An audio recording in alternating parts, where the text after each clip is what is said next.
পুরো বিশ্ব বর্তমান থমথমে। অনেকগুলো দেশ যুদ্ধের জন্য প্রস্তুত নিতেছে। যে কোনো মুহূর্তে তৃতীয় বিশ্বযুদ্ধ শুরু হয়ে যাবে।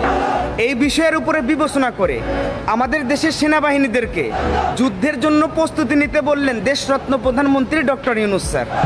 95% মুসলিম দেশে আপনি একজন নির্ভরযোগ্য প্রধানমন্ত্রী, তাই আপনার এমন সিদ্ধান্তে আমরা সহমত পোষণ করতেছি স্যার।